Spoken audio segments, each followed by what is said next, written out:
আমার মা বাবা একটি প্রবাসী ছেলের সাথে আমার বিয়ে দিয়েছিল, কিন্তু সেই সংসার করা আমার পক্ষে সম্ভব ছিল না। আর তাই তাকে আমি ডিভোর্স দিয়ে চলে আসলাম। বাড়িতে আসার পর 50 বছর বয়সী একটা লোক আমাকে পায়েস খাইয়ে অজ্ঞান করে ফেলে। অজ্ঞান অবস্থায় লোকটি আমার সাথে যা করেছিল তা শুনলে তোমাদের মাথা ঘুরে যাবে। তাহলে মূল ঘটনাটি বলি।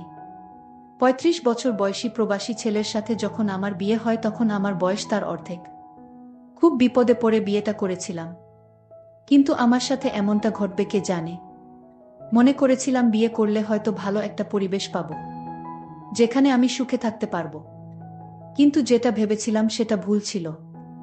এক নরক থেকে মুক্তি পেয়ে আমি যে আরেক নরকে গিয়ে পড়েছিলাম এটা বুঝতে আমার 2 দিন সময় ও দরকার পড়েনি।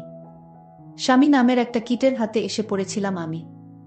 জানি না কোনো স্বামী তার সদ্য বিয়ে করা বুকে সবসময় গালিগালাজ করে, কিন্তু সেদিন কোনো অপরাধ না করেও আমাকে প্রচুর বকা শুনতে হয়েছিল। 20 দিনের ভয়াবহ দিন কাটানোর পর আমার স্বামী যখন বিদেশ চলে গেল তখন একটা দীর্ঘ স্বস্তির নিঃশ্বাস ফেলেছিলাম এই ভেবে যে অন্তত কারো বকা আর মায়ের খাওয়া লাগবে না। কিন্তু আমার ভাগ্য যে আমার জন্মের পর থেকেই আমার বিপক্ষে সেটা আমার মনে ছিল না। উনি যাওয়ার পর থেকেই আমার দেবর আর আমার নন্দের বড় ছেলে আমাকে খারাপ নজরে দেখতা। আমি বুঝতে পারছিলাম নন্দের ছেলে আমার সাথে কি করতে চায়। আমাকে প্রতিদিন বিভিন্ন বাজে কথা বলতো। আমার শাশুড়িকে জানালাম বিষয়টা, কিন্তু ওই যে রসুনের প্রত্যেকটার মুখ এক জায়গাতে থাকে, এরাও ঠিক তেমন। আমি অভিযোগ করার পর থেকে আমার উপর অসম্মানের মাত্রা বেড়ে গেল। সবচেয়ে বেশি আশ্চর্য হতাম যখন আমার নন্দের ছেলে আমার সাথে বাজে বকত। শাশুড়িকে জানানোর পর যখন কোনো কাজ হলো না সিদ্ধান্ত নিলাম আমার স্বামীকে বিষয়টা জানাবো, কিন্তু সেটাও হলো না। আমার ফোন কেড়ে নেওয়া হলো। আমাকে হুমকি দেয়া হলো যদি তার ছেলের কানে কিছু যায় আমার খবর খারাপ হবে। মুখ বুজে সহ্য করা ছাড়া আমার কোনো উপায় ছিল না। আমার জায়ের সাহায্য নিয়ে আমার স্বামীকে আমি সব জানালাম, কিন্তু তাতেও কোনো লাভ হলো না। উল্টো আমার স্বামী সুমন আমাকে দুশ্চরিত্রা বানালো, আর যত রকমের বাজে কথা আছে সব শুনিয়ে দিল আমাকে। সেদিন সারাদিন রাত আমি কান্না করেছিলাম। যে সংসারে স্বামীর কাছে বউয়ের কোনো মূল্য থাকে না সেই সংসারে থাকা আর না থাকা সমান। তবুও মুখে কুলুপ এঁটে অত্যাচার সহ্য করে যাচ্ছিলাম। এর মাঝে আমি আমার বাবার বাড়ির বেড়াতে যেতে চাইলে আমার শাশুড়ি আমাকে বলল, তুমি যদি এই বাড়ি থেকে এক পা কোথাও যাও তাহলে আমার ছেলেকে ডিভোর্স দিয়ে যেতে হবে। আমার পায়ের তলা থেকে মাটি সরে গিয়েছিল আমার শাশুড়ির কথা শুনে। বাপের বাড়ি যাওয়ার সাথে যে ডিভোর্সের সম্পর্ক আছে সেটা আমি প্রথম ওই বাড়ি থেকেই দেখেছিলাম। এভাবে 6 মাস কেটে যায়। এর মাঝে আমার বাবা, বড়ভাই বা সৎ মা কেউ আমাকে একটাবারের জন্যও দেখতে যায়নি। আমার স্বামী মালয়েশিয়া থেকে বাড়িতে আসার সাথে সাথে আমাকে ডিভোর্স দিতে নিয়ে যাওয়া হয়। উনি আমার একটা কথাও শোনেনি। ওর মায়ের কথা শুনেই আমাকে ডিভোর্স দিতে নিয়ে যায়। আমার স্বাক্ষর হবার পর আমাকে বলে এবার কোথায় যাবি যা। আমার মোবাইল, কিছু টাকা, গহনাসহ যাবতীয় কিছু রেখে দেয় ওরা। শুধু স্যান্ডেল পায়ে সেদিন ওই বাড়িকে পর করে চলে এসেছিলাম। আর বারবার আল্লাহর কাছে বলেছিলাম, আল্লাহ আর কোনো মেয়ের সাথে যেন এমনটা না হয়। বিয়ের সময় ভেবেছিলাম কষ্ট হয়তোবা বিদায় করে দিয়ে বাপের বাড়ি থেকে চলে গেলাম, কিন্তু অভাগীর দিকে কষ্ট বারবার ফিরে তাকায়, তার পিছু ছাড়তে চায় না। তা না হলে কি আর আরো বেশি কষ্ট নিয়ে আবার বাবার বাড়ি ফেরত আসি। বাড়িতে ঢুকে যার সাথেই দেখা হয় সেই আমাকে অচেনা লোক মনে করে এড়িয়ে চলতে শুরু করে। একমাত্র আমার চাচি আমাকে জড়িয়ে ধরে কান্না করে আর আমাকে মেন্টালি সাপোর্ট করে। কিন্তু যাদের সাপোর্ট দরকার তারা যদি না করে তাহলে কি আর কষ্ট কমে? আমার ভাবির কাছে গেলাম, সে আমাকে বলল ভাইয়ের কাছে গিয়ে ক্ষমা চাইতে। মনে অনেক সাহস সঞ্চয় করে বড় ভাইয়ের কাছে একটু ছায়া খোঁজার আশায় গেলাম, কিন্তু সেই ভাই আমাকে সেই দিন মারছিল আর গালি দিচ্ছিল। ভাবি গর্ভবতী ছিল, আমাকে ঠেকাতে গিয়ে সেও ভাইয়ের হাতে মার খেয়েছিল। ভাই শুধু বলতেছিল সব দোষ নাকি আমার, কিন্তু কেউ একটাবার বুঝতে চায় নাই যে আমার সংসার ভাঙাতে আমার কোনো দোষ নাই। আবার সেই উঠতে বসতে সৎ মায়ের খোঁচা, ভাইয়ের দুর্ব্যবহার, আব্বার মুখ গোমরা করে থাকা, মোটের উপর সবকিছুকে জাহান্নামের আগুনের মতো মনে হচ্ছিল। আমি যদি দুদিন না খেয়েও থাকতাম কেউ এসে খাইয়ে দিয়ে যাওয়া তো দূরের কথা, এসে জিজ্ঞাসাও করতো না আমি খেয়েছি কিনা। শুধু আমার ছোট চাচি এসে আমাকে খাইয়ে দিয়ে যেত। তবুও সবসময় আসতে পারতো না, আর ভাবি ভাইয়ের কথার বাইরে আসতে পারতো না। সিদ্ধান্ত নিলাম বাড়ি থেকে দূরে কোথাও চলে যাব, যেখানে আমার কেউ নেই, পরিচিত কেউ নেই। দরকার হলে কাজ করে খাবো কোথাও, তবুও এই নরকে থাকবো না। কিন্তু পারছিলাম না। কিন্তু সেই সাহসটা সঞ্চার করতে পারছিলাম না, যেটা আমার মা করে দেখিয়েছিল। যেই সাহসের কারণে আমাকে হতে হয়েছে একটা পুরো পরিবারের কাছে কুকুরের মতো। যেই সাহসের কারণে আমাকে দেখলে অন্য সবাই নাক সিটকাত। সেই সাহসটা আমি দেখাতে না পেরে ওই বাড়িতেই থেকে গেলাম। বেশ অবস্থাসম্পন্ন একটা পরিবারে আমার জন্ম হয়েছিল। শুনেছিলাম একটা মেয়ের আশায় যখন সবাই ছিল তখনই আমার জন্ম। কিন্তু কে জানতো সোনার চামচ মুখে নিয়ে জন্ম নেয়া শিশুটির জন্য ভয়াবহ সুখ অপেক্ষা করছে। আমার জন্মের পরে আমার মা আমার বাবাকে বিদেশ পাঠিয়ে দেয়, যাতে আমার ভবিষ্যতের জন্য কোনো চিন্তা করা না লাগে। বাবা মায়ের কথা মতো বিদেশে চলেও যায়। আর মা এদিকে বাবার অগোচরে একটা ব্যাংকে চাকরি নেয়। কিন্তু এটা আমার বাড়ির আশেপাশের কারো চোখে সহ্য হয়নি। এমনকি আমার মেজ কাকুরও না। আমার বাবাকে মায়ের চাকুরির ব্যাপারে সবকিছু বলে দেয়। আর সেই দিনই ফোন দিয়ে বাবা মায়ের সাথে প্রচুর ঝগড়া করে এবং মাকে চাকুরি ছাড়তে এক প্রকার বাধ্য করে। মা চাকরি ছেড়ে দিয়ে বাড়িতেই সময় কাটাতে লাগল। এর মধ্যে বাড়ির পাশের একটা লোকের নজর পড়ে আমার মায়ের উপর। আমার বয়স তখন 8 বছর। সবসময় লোকটা মায়ের পিছু পিছু ঘুরঘুর করত। কি উদ্দেশ্য নিয়ে ঘুরত তা আমি বুঝতাম না। আমি শুধু মায়ের নীরবে কান্না করা দেখতাম। কাউকে ভয়ে কিছু বলতো না, এটা ভেবে যে অপবাদ বের হয়ে যাবে। বলে রাখা ভালো, এটা আমার সৎ মা ছিল। একদিকে বড় ভাইয়ের উচ্ছৃঙ্খল জীবনযাপন, অন্যদিকে ওই লোকটার জ্বালাতন মাকে দুর্বিষহ করে তুলেছিল। এর মাঝে কাটার উপর বিস্ফোরা হয়ে আসে আমার দূরসম্পর্কের খালা। সে এসে মাকে বলে যে খালু বিদেশ যাবে, কিছু টাকা লাগবে, টাকার পরিমাণ 4 লাখের মতো। মা তার বোনের মুখের দিকে তাকিয়ে টাকা দেওয়ার কথা বলে, কিন্তু সেটা আমাদের গ্রাম থেকে উচ্চ সুদে নিয়ে। আর সেই সুযোগটাকেই কাজে লাগায় ওই বদলোকটা। আমার মাকে 2 লাখ টাকা ধার দেয়। হয়তোবা ভাগ্যে এমন ছিল, দুর্ভাগ্যবশত খালু টাকা ধরা খায়। সেটাই হয়ে যায় আমার মায়ের জীবনের জন্য সবচেয়ে বড় ভুল। সুদের পরিমাণ যখন বাড়তে থাকে তখন লোকটা সারাক্ষণ মাকে বলতো টাকা না দিতে পারলে আপনার মেয়েকে আমার সাথে বিয়ে দেন।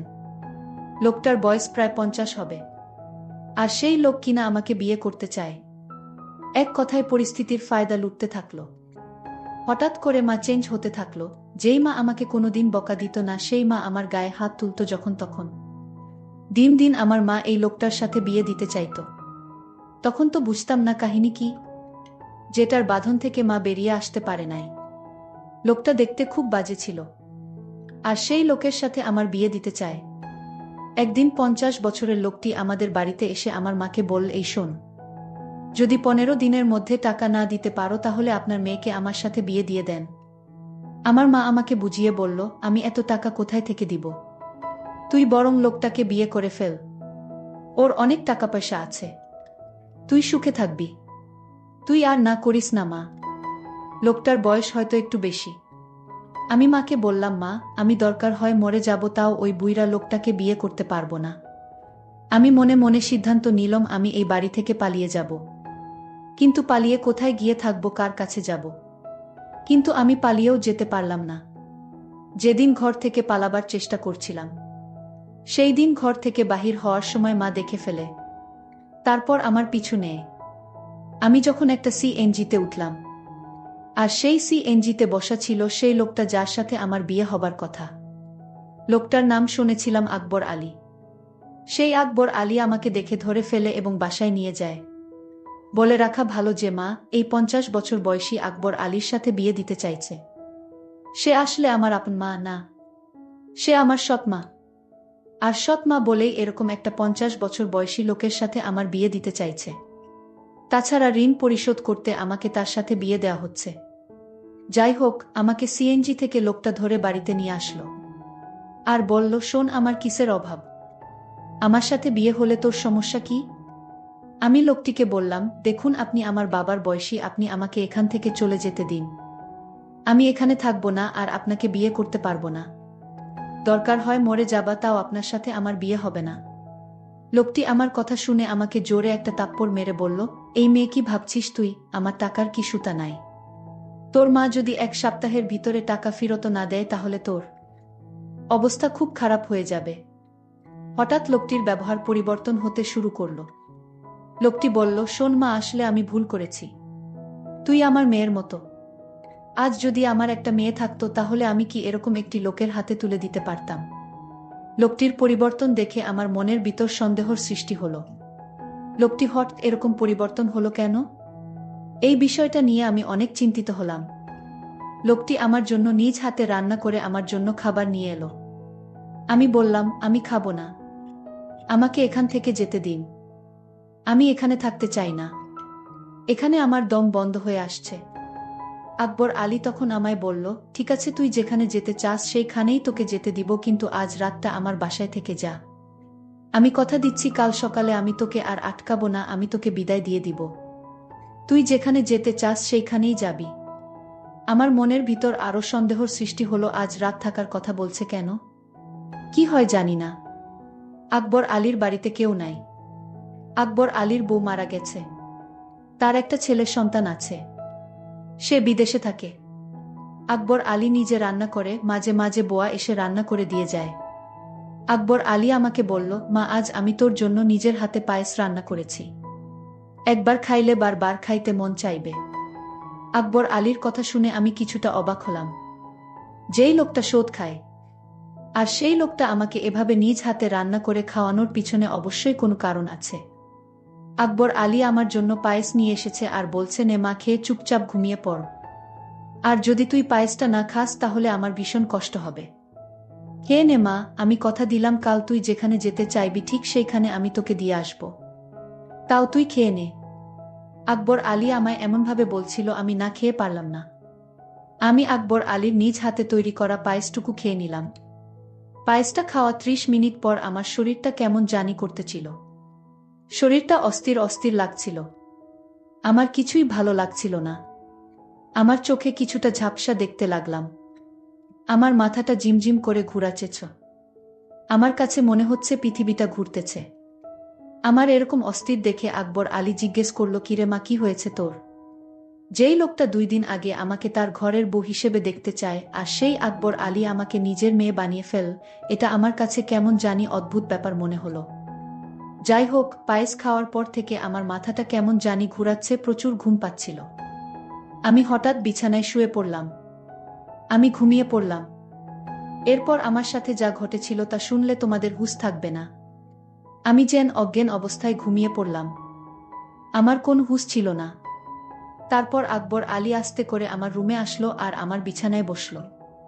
আকবর আলী এক অদ্ভুত আচরণ করল ঘুমের ঘরে। আমি স্বপ্নে দেখতে লাগলাম আকবর আলী আমার কাছে আসছে। আর আকবর আলীর হাতে বিশাল বড় একটা হাতুড়ি দিয়ে আমাকে মারতে আসলো। আর এই স্বপ্ন দেখে আমি বিছানা থেকে লাফ দিয়ে উঠে পড়লাম।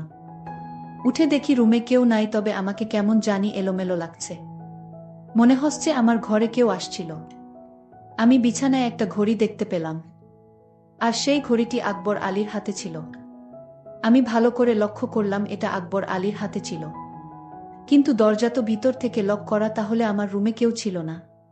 তাহলে আমি কি বাজে স্বপ্ন দেখছি? আর সেই স্বপ্নে আমার ঘুম ভেঙে গেল। আকবর আলী আমার রুমে না আসলে তাহলে কে আমার রুমে আসলো? আর ঘড়িটি তো আকবর আলীর। তাহলে আকবর আলী কি আমার রুমে এসেছিল? আমি রুম থেকে বের হয়ে দেখলাম আকবর আলী নামাজ পড়তে লাগলো। আমি আকবর আলীকে দেখি ভীষণ অবাক হলাম। আমি দাঁড়িয়ে থেকে তার নামাজ দেখলাম। নামাজ শেষে হলে আমি তার কাছে গেলাম এবং বললাম, দেখুন, আজ রাতে আমার রুমে কে আসছিল আমি বুঝতে পারছি না। তারপর আকবর আলী বলল, আরে বোকা মেয়ে, তোমার রুমে আবার কে আসবে? তুমি হয়তো দুঃস্বপ্ন দেখছো। তাহলে আমার বিছানায় আপনার ঘড়ি কি করে এলো? কই, ঘড়ি তো আমার হাতে, তাহলে এটা কার ঘড়ি? ও বুঝেছি মা, আমার ছেলে 2টা একরকম ঘড়ি নিয়ে আসছিল বিদেশ থেকে। আর তুমি যে রুমে থেকেছো সেই রুমে আমার ছেলে থাকতো, সে হয়তো ভুল করে ঘড়িটা ফেলে রেখে চলে গেল। আচ্ছা মা, আমি তোমার জন্য একজন পাত্র ঠিক করেছি। আমি তোমাকে তার সাথে তোমাকে বিয়ে দিব।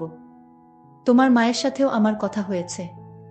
আমার তো কোনো মেয়ে নেই, আর আমি তোমাকে আমার মেয়ে করে নিলাম। আর তুমি গতকাল রাতে যা দেখছো সবই দুঃস্বপ্ন মা। তারপর আকবর আলী আর আমার মা আমার জন্য সেই সুমন ছেলেটিকে নির্ধারণ করল। আমি আকবর আলীকে বাবা বলে ডাকলাম। বাবা, আসলে আমি তোমাকে ভুল বুঝেছিলাম। তোমার মতো এমন মানুষ এ যুগে পাওয়া বড়ই কঠিন। তারপর আকবর আলী বাবা আমার বিয়ের সমস্ত খরচ বহন করে আমাকে সুমনের সঙ্গে বিয়ে দিয়ে দিল। কিন্তু কথায় আছে না, অভাগীর কপালে কি আর সুখ সয়। আমি তাকেও ডিভোর্স দিয়ে চলে আসলাম, কারণ এই পরিবারটি ভালো ছিল না। তাই বাড়িতে আসার পর কেউ আমাকে আশ্রয় দেয়নি। তাই এখন ঢাকা শহরে নিজে চাকরি করে নিজের পেট চালাই। জানি না তারপর আমার কপালে কি হয়। আজকের গল্পটি এখানেই শেষ করলাম। যদি গল্পটি ভালো লাগে তাহলে চ্যানেলটি সাবস্ক্রাইব করে পাশে থাকবেন। ধন্যবাদ।